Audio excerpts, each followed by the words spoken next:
The desert sun beat down mercilessly on Camp Leatherneck as Staff Sergeant Maria Santos adjusted her Kevlar helmet and checked her watch. It was 0600 hours, and the temperature was already climbing toward what promised to be another scorching day in Afghanistan.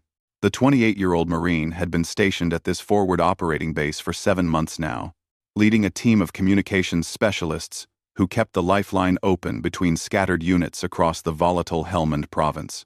Maria's small frame belied the strength that had earned her respect among the predominantly male Marines under her command. Standing barely 5 feet 4 inches tall, she had proven time and again that determination and skill mattered more than physical stature in the modern military. Her fellow Marines had long since stopped seeing her as the exception, and simply knew her as one of the best non-commissioned officers they had ever served under. The morning briefing was routine, but Maria sensed an undercurrent of tension as Colonel Davidson outlined the day's operations. Intelligence reports suggested increased Taliban activity in the region, and several patrol routes had been marked as high risk. The communications team would be crucial in coordinating support for the Marines venturing into harm's way. Santos, your team will be managing primary communications for Operation Desert Shield today, the colonel announced. We've got 3 patrol units moving through sectors 7, 12, and 15. These boys are going to need constant contact with base, and we can't afford any communication breakdowns. Maria nodded firmly. Understood, sir. My team will maintain continuous monitoring on all frequencies. We'll have backup systems ready, and mobile units prepared for immediate deployment if needed. As the briefing concluded, Maria gathered her team of 6 Marines around the communications center. Corporal James Mitchell, a 22-year-old from Texas, had become her most trusted assistant. His technical expertise with radio systems was matched only by his unwavering loyalty to his sergeant. Lance Corporal Sarah Kim, one of the few other women in the unit, brought a sharp analytical mind that had saved countless operations through her ability to decode fragmented transmissions. Listen up, everyone, Maria began, her voice carrying the authority earned through months of successful operations. Today's going to be different. Intel suggests we might be dealing with coordinated attacks, which means our communications are going to be more critical than ever. I want redundant systems on everything, and I want constant status reports every 15 minutes. The team dispersed to their stations, and Maria settled into the central command position. Banks of radio equipment surrounded her, each tuned to different frequencies used by the various Marine units spread across the desert landscape. The familiar crackling static and periodic check-ins created a rhythm that had become second nature to her over the months of deployment. At 0745 hours, the first patrol reported their position. Base, this is Sierra 7. We're approaching checkpoint Alpha. All clear so far, but we're seeing signs of recent activity. Maria keyed her microphone. Copy, Sierra 7. Maintain heightened awareness and report any changes immediately. Drone support is available if you need eyes in the sky. The morning progressed smoothly, with routine position reports from all 3 patrol units. Maria coordinated with air support, medical teams, and supply units, ensuring that every Marine in the field had the resources they needed. It was precisely this kind of meticulous attention to detail that had earned her the respect of her superiors and the unwavering trust of her team. Around 1030 hours, Lance Corporal Kim noticed an anomaly in the radio traffic. Sergeant Santos, I'm picking up some unusual chatter on the enemy frequencies. It sounds like they're coordinating something, but the transmissions are fragmented. Maria moved to Kim's station and listened to the intercepted communications. Years of experience had taught her to recognize patterns in enemy radio traffic, and what she heard sent a chill down her spine. The Taliban forces were indeed coordinating something significant, and the timing coincided perfectly with the current patrol routes. Mitchell, get Colonel Davidson on the line immediately, Maria ordered. Kim, keep monitoring those frequencies and try to piece together their communications. Everyone else, prepare for possible emergency evacuation procedures for our patrol units. Before Mitchell could establish contact with the colonel, the radio erupted with urgent transmissions. Base! Base!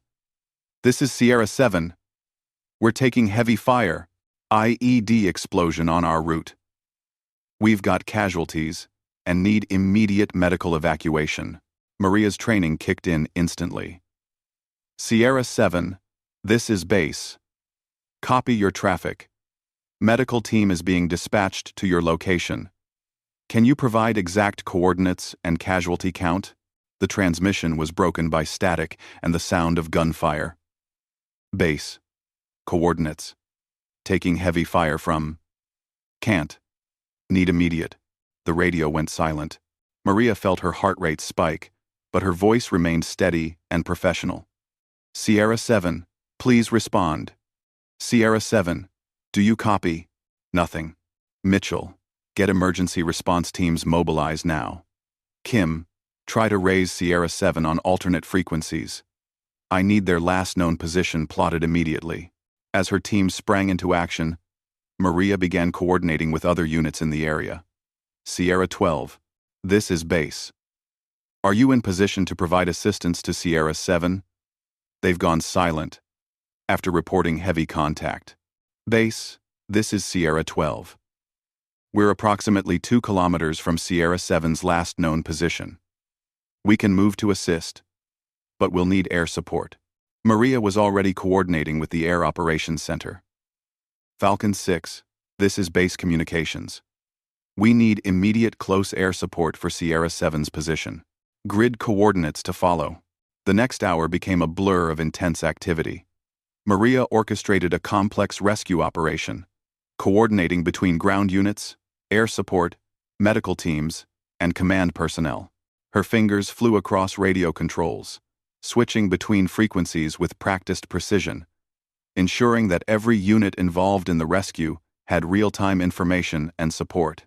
Sierra 12 reached the ambush site and found Sierra 7's vehicles under intense fire from Taliban fighters positioned in a nearby compound. 3 Marines were wounded, including the unit's radio operator, which explained the communication breakdown. Under covering fire from attack helicopters that Maria had directed to the scene, the rescue team was able to extract the wounded Marines and establish a defensive perimeter. Base, this is Sierra 12. We have secured Sierra 7's position and are preparing for medical evacuation. We need dust-off immediately for 3 urgent casualties. Maria had already coordinated with the medical evacuation team. Sierra 12, medical helicopter is inbound to your position, ETA 3 minutes. Landing zone is secure, and medical team is prepared for immediate trauma response. As the rescue operation continued, Maria noticed something troubling in the enemy radio traffic that Kim was monitoring. The Taliban forces weren't just attacking one patrol. They were moving to engage all 3 Marine units simultaneously in what appeared to be a coordinated assault designed to overwhelm the base's ability to provide support. Colonel Davidson to the communications center. Immediately, Maria called out. When the colonel arrived moments later, she quickly briefed him on the developing situation. Sir, based on intercepted communications, this appears to be a coordinated attack on all 3 patrol units. They're trying to stretch our resources thin and prevent us from providing adequate support to any single unit. Colonel Davidson studied the tactical display showing the positions of all Marine units. Maria had already been formulating a response plan. Sir, I recommend we immediately recall Sierra 15 to a defensive position and reinforce Sierra 12's position with additional air support. If we can consolidate our forces, we can prevent the enemy from achieving their objective of isolating and overwhelming individual units. The colonel nodded. Make it happen, Sergeant. You have operational control of communications for this engagement. Over the next 2 hours, Maria orchestrated one of the most complex military operations she had ever been involved in. She coordinated the movements of ground units, directed airstrikes against enemy positions, managed medical evacuations for wounded Marines, and maintained constant communication with higher headquarters about the developing situation.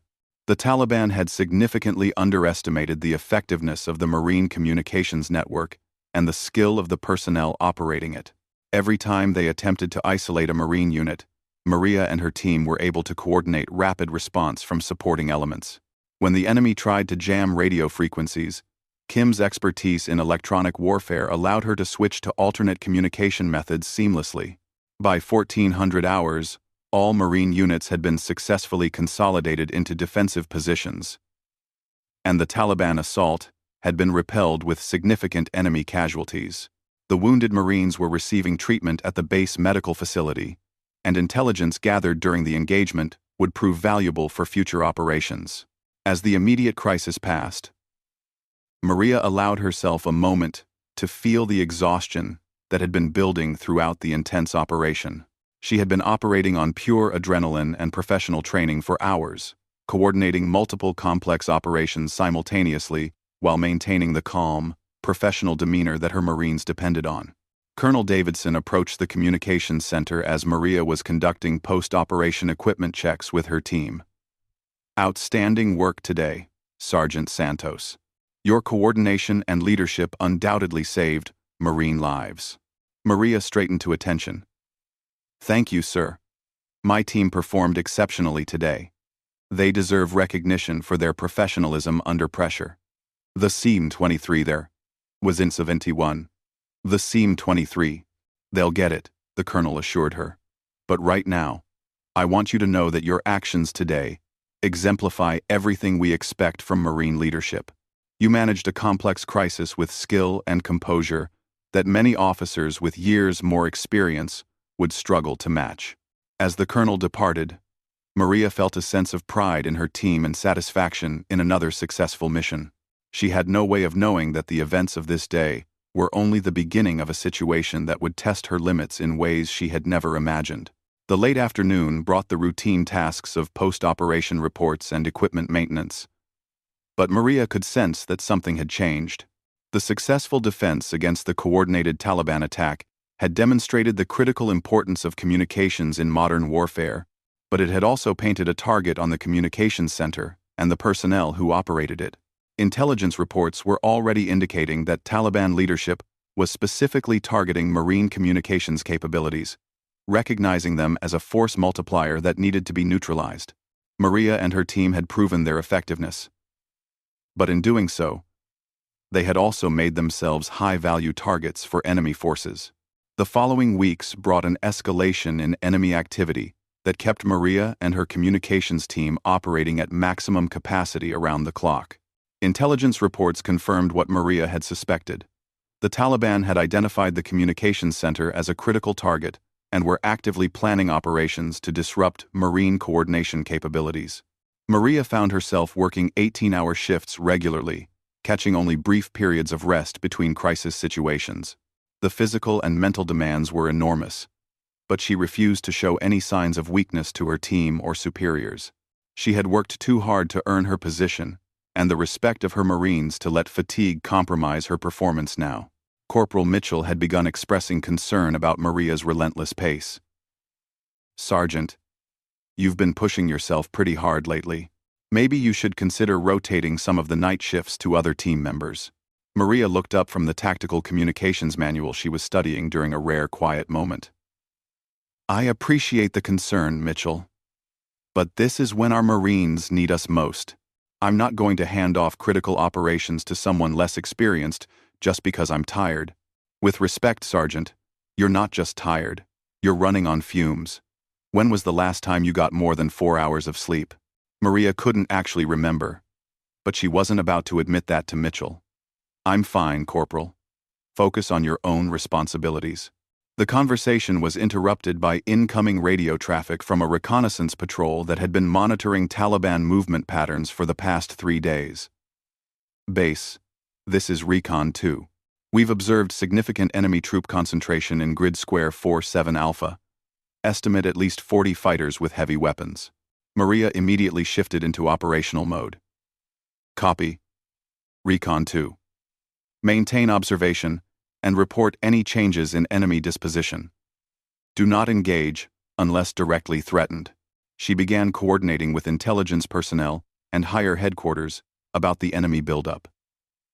This was exactly the kind of information that required careful analysis and rapid dissemination to all Marine units in the area. The Taliban were clearly planning something significant, and Maria's team would be crucial in ensuring Marine forces could respond effectively. Over the next 48 hours, the situation continued to develop. Additional reconnaissance reported enemy forces moving into position around the base, suggesting a coordinated attack was imminent. Maria barely left the communications center, surviving on energy drinks, combat rations, and determination alone. Lance Corporal Kim noticed that Maria's responses were becoming slightly delayed, and her usual sharp analytical thinking seemed somewhat clouded. "Sergeant, I can take over primary communications coordination for a few hours. You should get some real rest." Maria shook her head firmly. "Absolutely not. We're potentially facing the largest coordinated attack this base has seen. I'm not leaving my post during a critical period like this. But Sergeant, you're not going to be effective if you collapse from exhaustion." "I'm not going to collapse, Kim. I've handled worse situations than this." Kim exchanged worried glances with Mitchell, but both Marines knew better than to push the issue further. Their sergeant had earned their respect through consistent excellence, and if she said she could handle the situation, they would support her decision. The attack began at 0330 hours, on a moonless night when visibility was at its lowest. Mortars began falling on the base perimeter, while small arms fire erupted from multiple directions. Maria's communications center immediately became the nerve center for coordinating the defense, with radio traffic from dozens of Marine positions flooding the airwaves. "All stations, this is base command. We are under coordinated attack from multiple directions. All personnel to defensive positions immediately. Communications, I need constant updates on all sector reports." Maria's fingers flew across radio controls, managing communications for the entire base defense, while simultaneously coordinating with air support and requesting additional reinforcements from nearby units. Despite her exhaustion, her professional training and experience took over, and she performed with her usual efficiency and precision. "Sector 3, this is base. Report your status immediately." "Base, Sector 3. We're taking heavy mortar fire and seeing enemy movement to our front. Request immediate artillery support on grid coordinates." "I'm transmitting now." Maria simultaneously coordinated artillery fire missions while managing communications for medical evacuation requests from Marines wounded in the initial barrage. The complexity of the operation required her to process multiple streams of information continuously, while making split-second decisions that could mean the difference between life and death for Marines across the base. "Corpsman! Corpsman! We've got wounded Marines in Sector 5. Base, this is Medical Team 2. We need escorts to reach casualties in Sector 5. Taking sniper fire from the eastern ridge, Maria coordinated sniper teams to eliminate the threat while directing the medical team along a safer route to reach the wounded Marines. Her ability to visualize the entire battlefield situation and coordinate multiple elements simultaneously was saving lives, but the mental strain was enormous. The battle raged for over 6 hours, with Maria coordinating defensive operations throughout the engagement. Taliban forces had indeed launched their most sophisticated attack yet, using coordinated mortar fire, small arms assaults from multiple directions, and even attempting to breach the base perimeter with vehicle-borne improvised explosive devices. As dawn approached, Marine firepower and superior coordination began to tell. Air support arrived and began systematically destroying enemy positions, while ground forces conducted coordinated counterattacks that pushed Taliban fighters back from the base perimeter. "Base, this is Falcon 6. We've got eyes on retreating enemy forces. Request permission to engage." Falcon 6, you are cleared to engage retreating enemy forces. Ensure no friendly forces in your target area. By 0800 hours, the Taliban attack had been completely repelled, with significant enemy casualties and no loss of Marine life. Several Marines had been wounded, but Maria's coordination of medical evacuation and fire support had prevented any fatalities during the intense engagement. Colonel Davidson arrived at the communications center as Maria was conducting post-battle assessments with her team. "Sergeant Santos, outstanding performance during that engagement. Your coordination was flawless." Maria stood to attention, but swayed slightly as fatigue finally began to overcome her adrenaline-fueled energy. "Thank you, sir." My team performed exceptionally under pressure. The colonel studied Maria's appearance and noticed the obvious signs of exhaustion. Sergeant, when was the last time you got any substantial rest? I'm fine, sir. Ready to continue operations as needed. That wasn't what I asked, Sergeant. Maria hesitated, realizing that she couldn't actually remember the last time she had slept for more than an hour at a stretch. Sir, I've been maintaining operational readiness throughout the current crisis period. Colonel Davidson frowned. Sergeant, effective leadership includes knowing when to rest and recover. You've been pushing yourself beyond sustainable limits. Sir, with respect, my Marines need me operational. The Taliban specifically targeted our communications capabilities, and we can't afford any reduction in our readiness level. The colonel understood Maria's dedication, but he also recognized the signs of a Marine who was dangerously close to physical and mental exhaustion. However, he also knew that Maria's expertise and leadership were crucial for ongoing operations. Very well, Sergeant.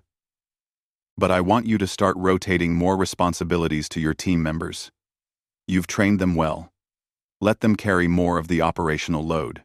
After the colonel departed, Maria attempted to follow his guidance by delegating more responsibilities to Mitchell and Kim. However, her perfectionist tendencies and deep sense of responsibility made it difficult for her to truly step back from direct operational control. The days following the major attack brought a steady stream of smaller engagements and increased intelligence gathering requirements. Enemy forces were clearly regrouping and planning follow-up attacks, which meant Maria's team needed to maintain maximum alertness and coordination capabilities. Maria found herself unable to sleep even during the brief periods when she attempted to rest. Every time she closed her eyes, her mind continued processing radio frequencies, tactical situations, and coordination requirements. The intensity of the recent battle had left her in a hyper-vigilant state that made relaxation almost impossible. Mitchell and Kim began taking turns staying close to Maria during operations, concerned about subtle changes they were observing in her behavior.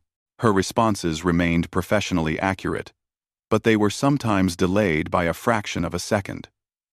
Her usual anticipation of communication needs seemed slightly diminished. Sergeant, I think you should consider talking to the medical team about something to help you sleep, Kim suggested, during a quiet moment. Maria's reaction was immediate and firm. Absolutely not. I'm not taking any medication that might compromise my operational effectiveness. Our Marines depend on clear thinking and rapid responses. But if you're not getting adequate rest, that's also compromising your effectiveness. I'll be fine, Kim. I've handled extended operations before. What Maria didn't realize was that her current situation was different from previous deployments.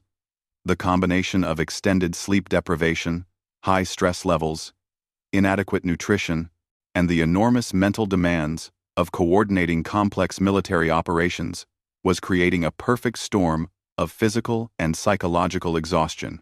During the third week following the major attack, Maria began experiencing brief moments of disorientation that she managed to hide from her team.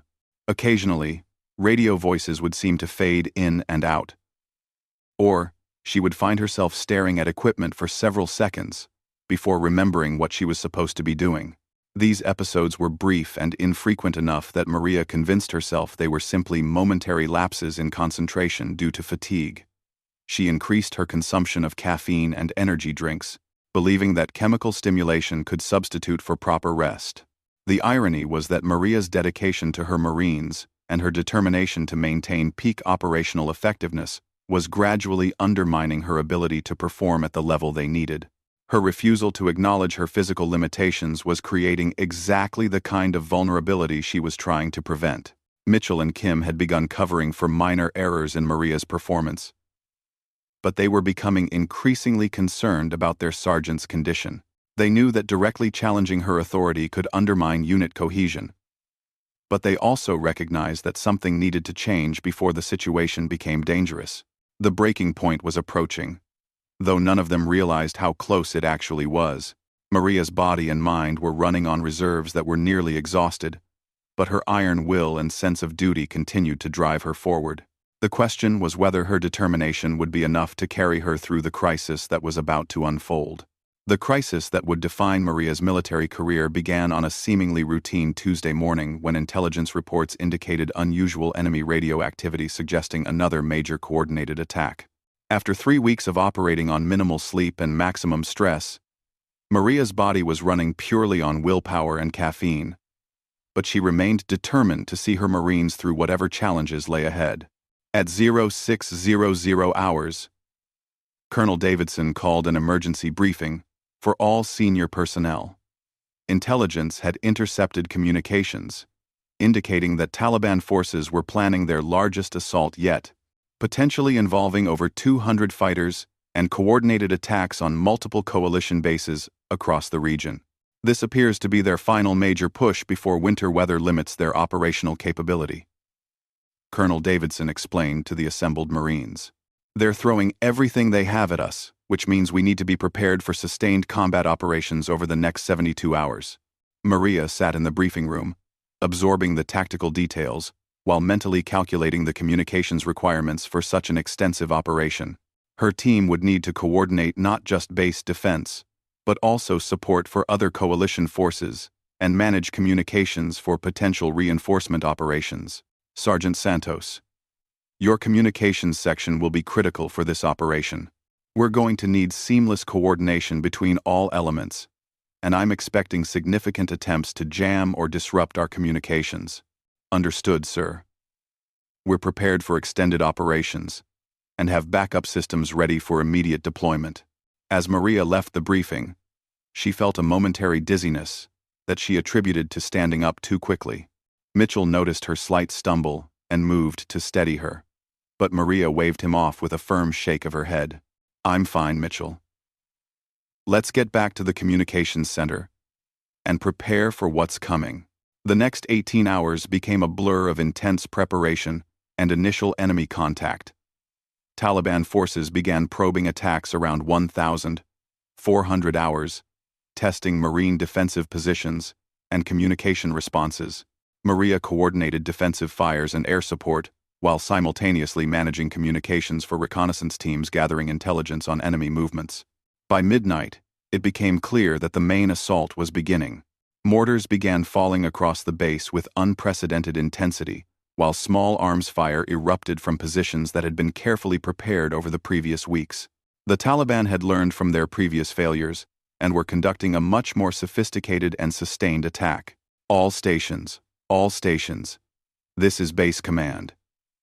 We are under heavy attack from all sectors. All personnel to defensive positions. This is not a drill. Maria's communications center became the focal point for coordinating the defense of not just their base but 3 other coalition positions that were simultaneously under attack. Radio traffic was constant and urgent, with reports of casualties, requests for fire support, and coordination requirements for medical evacuation flowing continuously. Base, this is Sector 7. We're being overrun. Need immediate reinforcement. Falcon 6, this is base. We need close air support on coordinates. I'm transmitting now. Danger close. Friendlies within 50 meters. Medical team, we have multiple casualties in Sector 4. Urgent evacuation required. Maria managed dozens of simultaneous communications while coordinating complex fire support missions and medical operations. Her mental processing capability was being pushed beyond normal human limits, but she continued to perform with mechanical precision despite her exhaustion. Around 0300 hours, Mitchell noticed that Maria's responses were becoming increasingly brief, and her usual tactical analysis was being replaced by simple acknowledgments of radio transmissions. When he tried to suggest that he take over primary coordination duties, Maria's response was sharper than usual. I've got this handled, Mitchell. Focus on your assigned frequencies. What Maria didn't realize was that her exhausted mind was beginning to miss subtle details that could prove crucial. A request for artillery support took her several extra seconds to process, and she failed to notice that one patrol unit had missed 2 scheduled check-ins. Lance Corporal Kim was monitoring enemy communications when she noticed something critical. Sergeant Santos. Lance Corporal. Sergeant Santos. I'm intercepting Taliban radio traffic, indicating they're planning to assault the communications center directly. They know our location, and they're moving forces specifically to attack us. Maria looked up from her radio controls, and for a moment, Kim's words didn't seem to register. Then Maria's training kicked in, and she immediately began coordinating defensive measures for their position. Mitchell, contact security and request immediate reinforcement for the communications center. Kim, keep monitoring enemy traffic and give me continuous updates on their movements. The Taliban assault on the communications center began 20 minutes later, with rocket-propelled grenades that shattered windows and filled the air with dust and debris. Maria and her team continued operating their equipment, despite the immediate danger. Knowing that Marines across the base depended on their communications for survival. Base communications is under direct attack, Mitchell shouted into his radio. We need immediate support. An RPG explosion just outside the communications center knocked Maria to the ground, but she immediately pulled herself back to her radio position and continued coordinating defensive operations. Blood was running down her face from a cut caused by flying debris, but she seemed completely unaware of the injury. Sector 3, maintain your defensive positions. Air support is inbound to your location in 2 minutes. Medical team, reroute to Sector 5. Sector 2, casualties have been stabilized. For the next 4 hours, Maria and her team operated under direct enemy fire, while continuing to coordinate the defense of the entire base. Taliban fighters had managed to penetrate the perimeter in several locations, and close-quarters combat was occurring throughout the facility. Maria's performance during this period would later be described by Colonel Davidson as the most remarkable display of courage and professionalism under fire he had witnessed in 20 years of military service. Despite being wounded, exhausted, and under direct enemy attack, she maintained flawless communications coordination that prevented the base from being overrun. As dawn approached, Marine reinforcements began arriving, and superior firepower started turning the tide of battle. The Taliban attack was gradually being repelled, but the intensity of the fighting had been unprecedented. It was at 0630 hours, just as the last enemy positions were being eliminated, that Maria's body finally reached the absolute limit of what it could endure. She was coordinating the final phase of medical evacuations when Mitchell noticed that her radio responses had stopped mid-sentence. Sergeant Santos? Sergeant? Maria was still sitting upright at her radio position, but her eyes had rolled back and she was completely unresponsive. The combination of extreme exhaustion, stress, dehydration, and the head injury from the RPG blast had finally overwhelmed her system. Corpsman! Corpsman! Mitchell shouted while supporting Maria's limp form. Medical emergency in the communications center! The base medical team arrived within minutes and immediately began treating Maria for severe exhaustion and concussion. Her vital signs were dangerously unstable, indicating that her collapse was not simply fainting but a serious medical emergency requiring immediate intensive care. As word of Maria's collapse spread throughout the base, an extraordinary thing began to happen. Marines from every unit, despite being exhausted from the night-long battle, began gathering outside the medical facility where Maria was being treated. Colonel Davidson was amazed to see Marines who should have been resting or attending to post-battle duties instead standing at attention in formation outside the medical center. Within 2 hours, over 400 Marines had assembled, and Marines from other bases who had heard about Maria's condition were arriving to join them. What's happening here? The colonel asked Sergeant Major Williams. Sir, the Marines want to pay their respects to Sergeant Santos. Word has spread about how she kept communications running throughout the entire battle, even when the communications center was under direct attack. Inside the medical facility, doctors were working to stabilize Maria's condition. The medical team determined that she had been operating with severe sleep deprivation for weeks while maintaining an impossible level of mental performance under extreme stress. The head injury from the RPG blast had been the final factor that caused her system to shut down completely. Dr. Captain Johnson, the senior medical officer, explained Maria's condition to Colonel Davidson. Colonel, Sergeant Santos has been running on nothing but willpower for the past several weeks. Her body simply couldn't sustain that level of performance any longer. She's going to recover, but she needs complete rest and medical monitoring for at least the next week.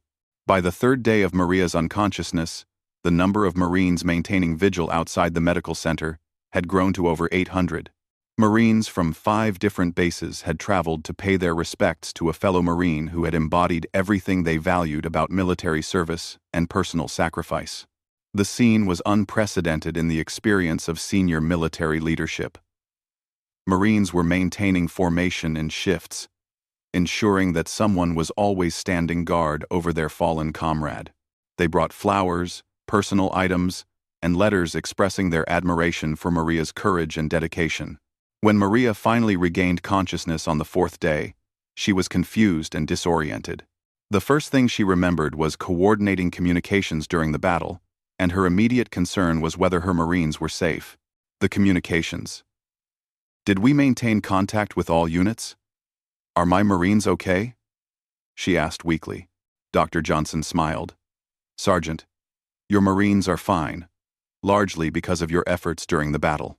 You maintained communications coordination throughout one of the most intense combat operations this base has ever experienced. I need to get back to the communications center. My team needs me. All. Sergeant Santos. You're not going anywhere for several days.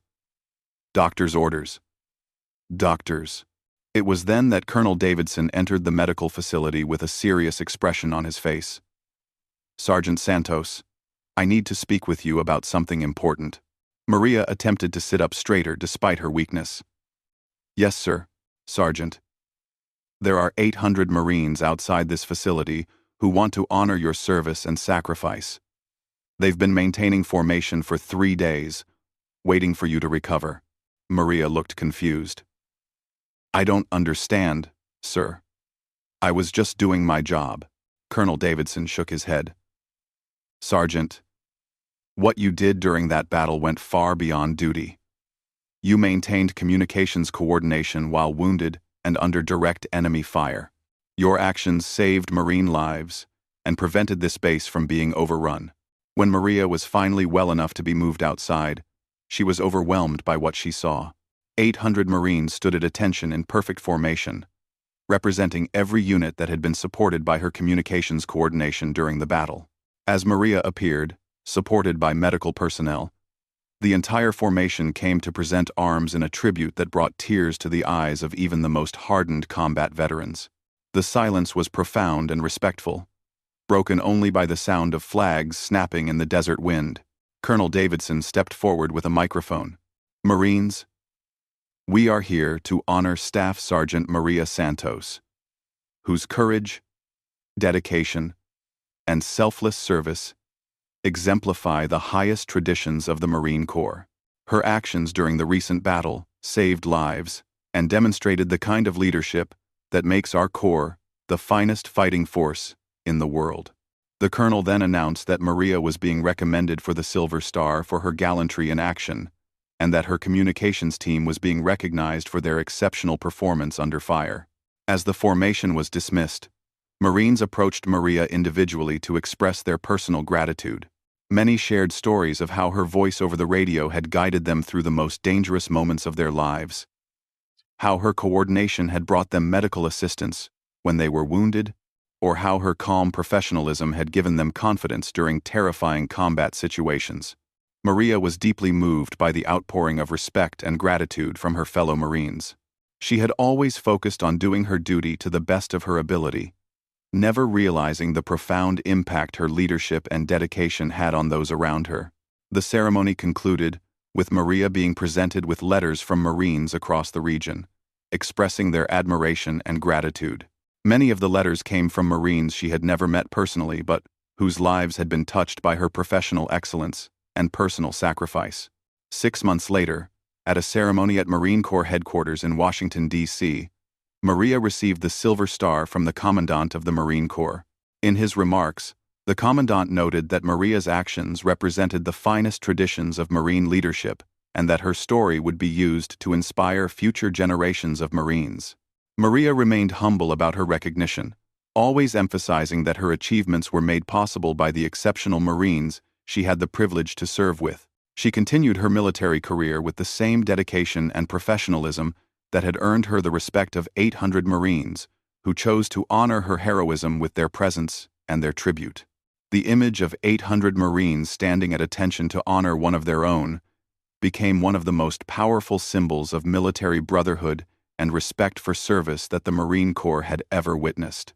It represented the profound bonds that are forged between Marines who face danger together, and the recognition that true heroism often comes from those who simply refuse to quit when their fellow Marines need them most.